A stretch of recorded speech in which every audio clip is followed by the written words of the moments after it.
നമുക്ക് ആദർശിന്റെ നയനയുടെയും നാളത്തെ നല്ലൊരു കഥ കേട്ടാലോ? അതിനുമ്പ് ഒരു കാര്യം പറഞ്ഞോട്ടെ. വീഡിയോ ഇഷ്ടപ്പെടുവാണെങ്കിൽ ഒന്ന് ഹൈപ്പ് ചെയ്യാൻ മറക്കരുത് കേട്ടോ. അങ്ങനെ നാളത്തെ കഥയെ നമ്മൾ കാണുന്ന ഒടുവില് എനിക്ക് ഭയങ്കര സങ്കടമായിപ്പോയി. എങ്ങനെ സങ്കടപ്പെടാതിരിക്കും? ആശിച്ചു മോഹിച്ച് നന്ദുവിന് വേണ്ടി വാങ്ങിയ നെക്ലേഴ്സ് ആണ്. അതും ഡയമണ്ടിന്റെ ഒരു നെക്ലേഴ്സും ഒരു കമ്മലുമായിരുന്നു. അതാണെങ്കിലോ അമ്മ കൈക്കലാക്കിയിരിക്കുന്നു. ഇവരുടെ വെഡിങ് ആനിവേഴ്സറി ആണെന്നുള്ള കാര്യം മറന്നുപോയി. പക്ഷെ താനത് കൊണ്ട് തുറന്നു വെക്കുകയും ചെയ്തു. ജാനകി ഭയങ്കര സന്തോഷത്തോടു കൂടി പറഞ്ഞു, എനിക്കറിയായിരുന്നടാ, അല്ലെങ്കിൽ നിനക്ക് എന്നോട് സ്നേഹം ഉണ്ടെന്നൊക്കെ പറഞ്ഞിട്ട് അതുമായിട്ട് പുറത്തേക്ക് ഇറങ്ങിപ്പോയി. അനിയോർത്ത് ഇനിയിപ്പം നന്ദുവിന് താൻ എന്ത് ഗിഫ്റ്റ് കൊടുക്കും? 8 മണിയാകുമ്പോൾ അവളെ കാണാന്നൊക്കെ പറഞ്ഞിരിക്കുന്ന. ശേ, ആകെ പഴയ ടെൻഷനായിപ്പോയി.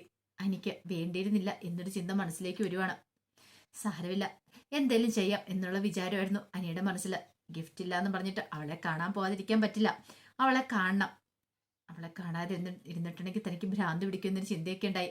അങ്ങനെ 8 മണിക്ക് വേണ്ടിയിട്ട് അനി കാത്തിരിക്കുകയാണ്. ഇതേ സമയം ജാനകി സന്തോഷത്തോടിട്ട് ആ നെക്ലേസ് ഒക്കെ മുറിപ്പോയി കഴുത്തിലിട്ട് നോക്കി. കൊള്ളാൻ, നല്ല ഭംഗിയുണ്ട്. അതുപോലെ തന്നെ ആ കമ്മല് നല്ല ഭംഗിയാണ്. അങ്ങനെ രണ്ടും കൂടെ കിട്ടുകൊണ്ട് പുറത്തേക്ക് ഇറങ്ങി വന്ന് ഇങ്ങനെ സന്തോഷത്തോടെ നിൽക്കണം കണ്ടു കഴിഞ്ഞപ്പോഴാണ് ജലജ അങ്ങോട്ടേക്ക് വരുന്നത്. ജലജ വന്നിട്ട് ചോദിച്ചു, എന്താ ജാനകി, നിന്റെ മുഖത്ത് എന്നൊരു സന്തോഷമൊക്കെ ആണല്ലോ? അത് പിന്നെ എൻ്റെ അജയേട്ടൻ്റെ വെഡിങ് ആനിവേഴ്സറി എന്ന്. അപ്പം ഞങ്ങളുടെ മോൻ ഞങ്ങൾക്ക് ഗിഫ്റ്റ് തന്ന എന്താണെന്നറിയാമെന്ന് ചോദിച്ചു. എന്താ എനിക്ക് ഗിഫ്റ്റ് തന്ന? അതെ, ഈ ഡയമണ്ട് നെക്ലേസും അതുപോലെ കമ്മലുമാന്ന് പറഞ്ഞു. അത് കേട്ടപ്പോൾ ചെറുചേടെ മുഖമൊക്കെ അങ്ങോട്ട് മാറി വല്ലാതെയായിപ്പോയി. പക്ഷെ അത് പുറമേ പ്രകടിപ്പിച്ചില്ല. ഒരു പണി കൊടുക്കാൻ കിട്ടിയ സമയല്ലേ. പെട്ടെന്ന് ജാനകിയോട് പറഞ്ഞു, ജാനകി, ഒരു കാര്യം പറയാതിരിക്കാൻ പറ്റില്ല കേട്ടോ. എന്താണെങ്കിലും നിന്റെ മോന് MD ആയതിനു ശേഷം നല്ല മാറ്റം ഉണ്ടായിട്ടുണ്ട്.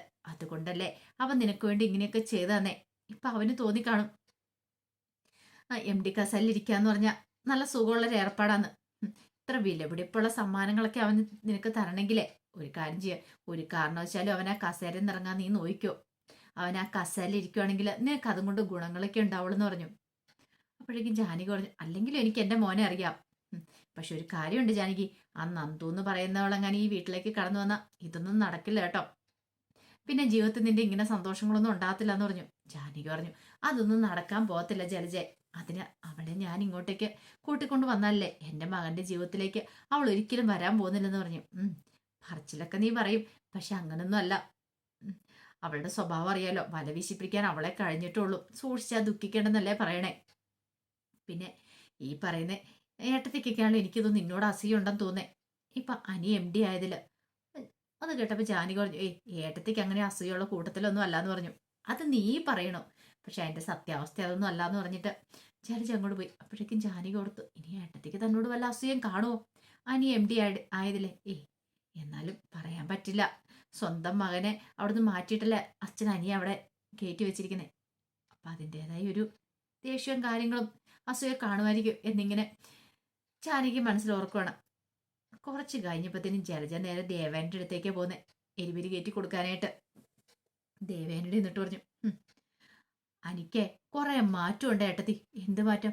അവനായി MD കസേര കയറിയിരുന്നിട്ട് ഇപ്പൊ കണ്ടില്ലേ അവൻ അഹങ്കാരം കൂടിയെന്ന് പറഞ്ഞു. അഹങ്കാരോ? എനിക്ക് അങ്ങനെയൊന്നും തോന്നിയിട്ടില്ലെന്ന് പറഞ്ഞു. പിന്നെ ഇല്ല, ഇന്നിപ്പാണ്ടേ ജാനകിയുടെ അജയന്റെയും കൂടെ വെഡിങ് ആനിവേഴ്സറിയാ.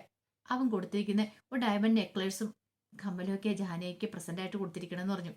അതെന്താ, അവൻ അവന്റെ അമ്മയ്ക്ക് വേണ്ടിയിട്ട് വാങ്ങിച്ചു കൊടുക്കുന്ന നല്ല കാര്യമല്ലേ? നല്ല കാര്യമൊക്കെ തന്നെയാ.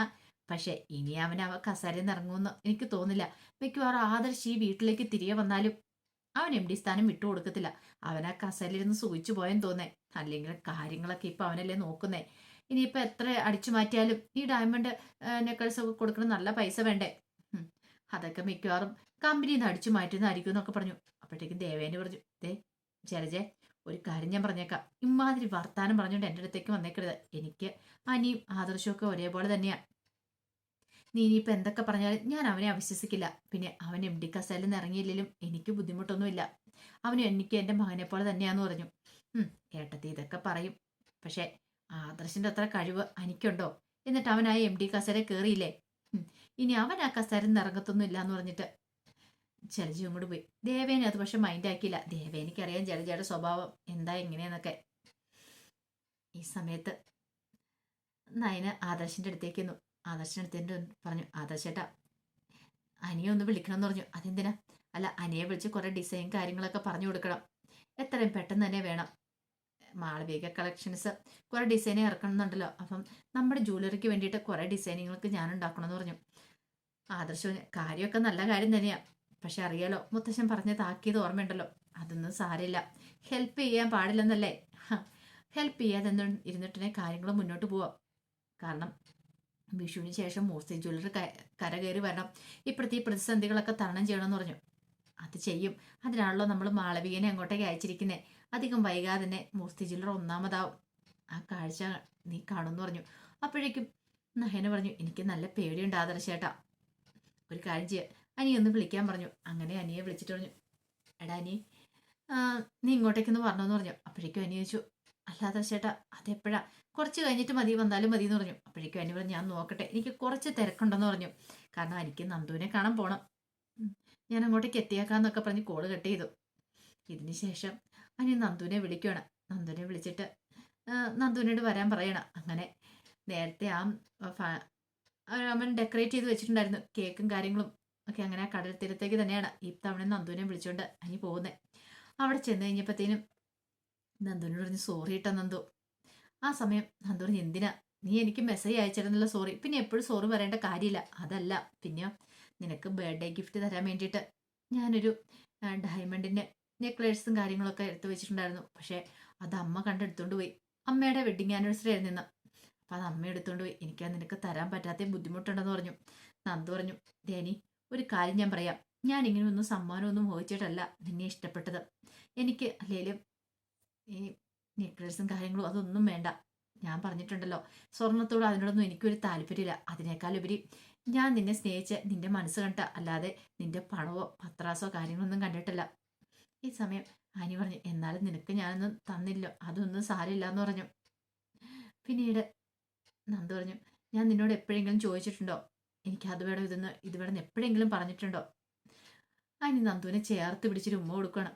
ഈ സമയം നന്ദു ഇങ്ങനെ അനങ്ങാൻ നിൽക്കുന്ന കണ്ടപ്പം അനി പറഞ്ഞു, ഇതേ എൻ്റെ ഏറ്റവും വലിയ സമ്മാനം ഇതാന്ന് പറഞ്ഞു. നന്ദു പറഞ്ഞു, ഇതിൽ പരം എന്ത് സമ്മാനം ഇടാം ഉള്ളതെന്ന് ചോദിച്ചു. അനി പറഞ്ഞു, ഞാൻ നിന്നെ തെറ്റിദ്ധരിച്ചു, കുറേ തെറ്റിദ്ധാരണകളൊക്കെ എനിക്കുണ്ടായി.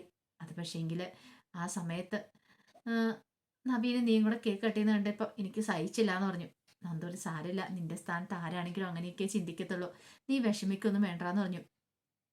ഒരു ദിവസം ഞാൻ എത്രമാത്രം ബുദ്ധിമുട്ടിയെന്ന് നിനക്കറിയാവോ? ഒരു പക്ഷെ എന്ത് ചെയ്യണമെന്ന് പോലും എനിക്കായിപ്പോയി. അതൊക്കെ ഓർത്ത് കഴിഞ്ഞപ്പോഴത്തേനും എനിക്ക് ഭയങ്കര സങ്കടമായിരുന്നു. നന്ദു പറഞ്ഞ് വിഷമിക്കണ്ട, പ്രശ്നങ്ങളൊക്കെ മാറിയല്ലോ. അല്ലെങ്കിൽ ഞാൻ നിന്നോടൊരു കാര്യം പറഞ്ഞിട്ടുണ്ട്, എൻ്റെ ജീവിതത്തിൽ ഒരാളുണ്ടെങ്കിൽ അത് നീയായിരിക്കുമെന്ന്. നീ അല്ലാതെ എൻ്റെ ജീവിതത്തിലേക്ക് മറ്റാരും വരാൻ പോകുന്നില്ലടാ.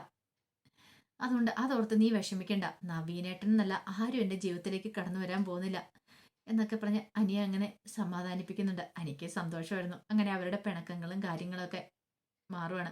അപ്പോൾ അതിൻ്റെ വിശേഷങ്ങളൊക്കെയാണ് നമ്മൾ കാണാൻ പോകുന്നത്. ആ വിശേഷങ്ങൾക്കായി നമുക്ക് എല്ലാവർക്കും കാത്തിരിക്കാം കേട്ടോ.